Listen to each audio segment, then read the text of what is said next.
Open Heavens on the Go, Sunday, September 21st, 2025. Topic: Time and Chance. Memory verse: Ecclesiastes 9:11. I returned and saw under the sun that the race is not to the swift, nor the battle to the strong, neither yet bread to the wise, nor yet riches to men of understanding, nor yet favor to men of skill, but time and chance happeneth to them all. Bible reading: 1 Samuel 17:12-50. Now David was the son of that Ephrathite of Bethlehem, Judah, whose name was Jesse, and he had 8 sons. And the man went among men for an old man in the days of Saul. And the 3 eldest sons of Jesse went and followed Saul to the battle. And the names of his 3 sons that went to the battle were Eliab the firstborn, and next unto him Abinadab, and the third Shammah. And David was the youngest. And the 3 eldest followed Saul. But David went and returned from Saul to feed his father's sheep at Bethlehem. And the Philistine drew near morning and evening, and presented himself for 40 days. And Jesse said unto David his son, Take now for thy brethren an ephah of this parched corn, and these 10 loaves, and run to the camp of thy brethren, and carry these 10 cheeses unto the captain of their 1,000, and look how thy brethren fare, and take their pledge.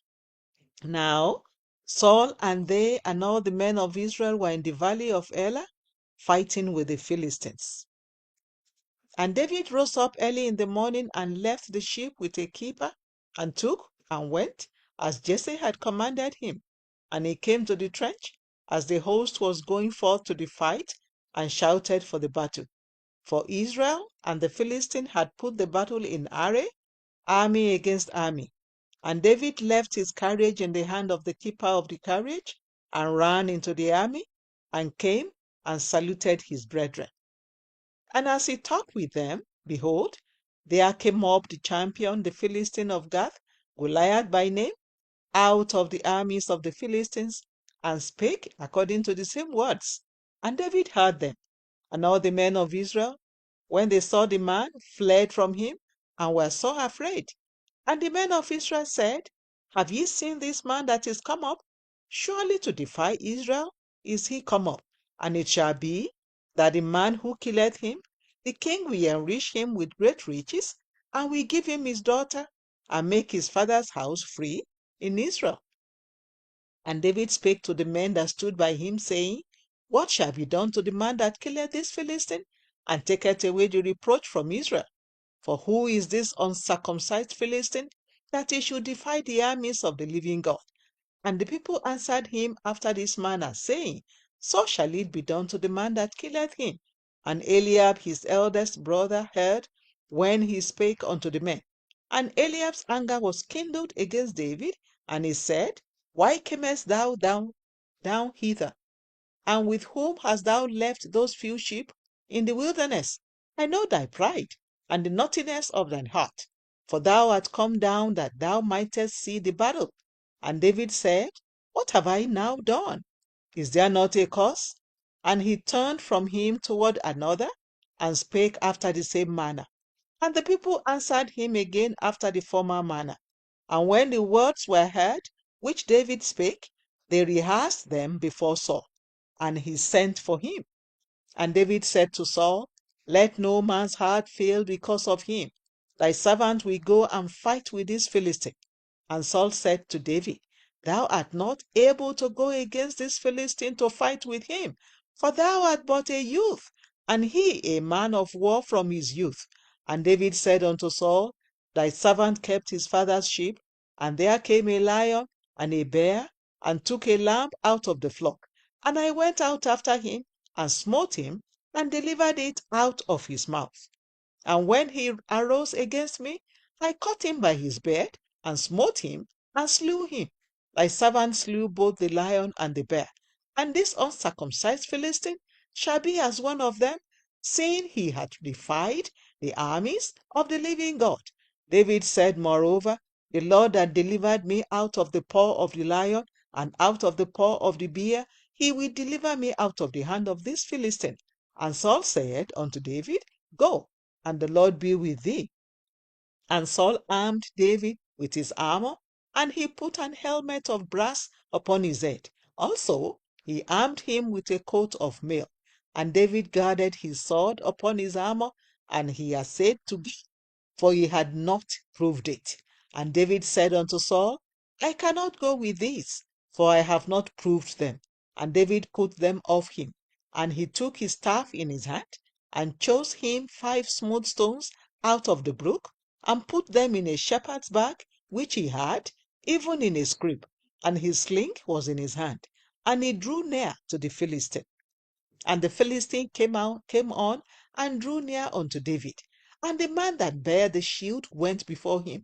And when the Philistine looked about and saw David, he disdained him, for he was but a youth, and ruddy, and of a fair countenance.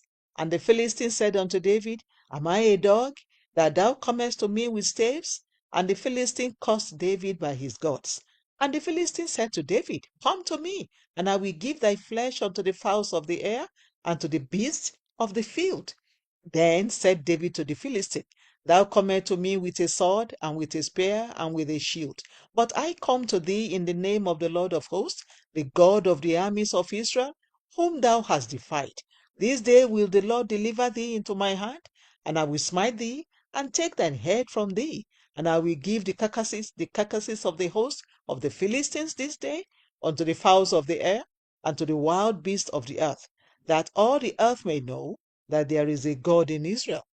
And all this assembly shall know that the Lord saveth not with sword and spear, for the battle is the Lord's, and he will give you into our hands. And it came to pass, when the Philistine arose and came and drew nigh to meet David, that David hastened and ran toward the army to meet the Philistine.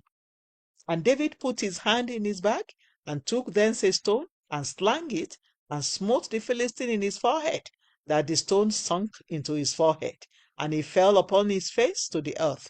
So David prevailed over the Philistine with a sling and with a stone, and smote the Philistine, and slew him. But there was no sword in the hand of David.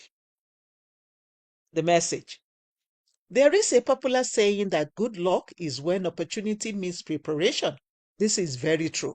A person can dream about achieving a particular feat, but if he or she does not prepare adequately towards this, when the opportunity comes, the fellow will be caught unawares, and it will become obvious that he or she never prepared for it.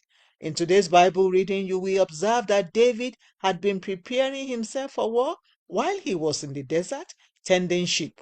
He had no weapons, but he continually trained until he mastered how to use a sling perfectly. His lucky day came when he encountered Goliath and defeated him with just one swing of his sling. So David prevailed over the Philistine with a sling and with a stone, and smote the Philistine and slew him. But there was no sword in the hand of David. 1 Samuel 17:50. Unlike David, Rehoboam wasn't prepared for the throne of Israel. Although he was the son of King Solomon, who many considered to be Israel's wisest king, he was very foolish. He was the heir to the throne, and it would have been expected that he would have been preparing for the day he would become king. Unfortunately, he wasn't prepared for something that he knew was coming, and he failed. 2 Chronicles 10:1-19. When a student knows that a school examination is coming and he or she doesn't prepare, such a student can be said to be foolish. As a member of staff in an organization, when a fellow knows that there will be a regular performance appraisals and doesn't do his or her job well, that fellow is foolish and cannot be promoted. If a pastor who knows that he or she will preach a message on Sunday does not fast, pray, or study for the message, he or she is the devil hindering his or her own growth. When the time for a big breakthrough comes in your life, I pray that you will be prepared in Jesus' name. Today's memory verse says that time and chance happens to every human being on the earth. This means that every human being on the earth will have opportunities to advance in life. However, only those who are prepared will recognize those opportunities when they come and maximize them. Beloved, you must continuously increase your capacity, especially in areas you are seeking advancement, so that when opportunities come your way, you will be prepared to make the best of them. Reflection. What are you doing now to prepare for the day your big opportunity comes? Bible reading in 1 year, Jonah 1 to 4. Hymn for today. There shall be showers of blessing. The Open Heavens is written by Pastor E.A.Adeboye, the General Overseer of the Redeemed Christian Church of God. God bless you.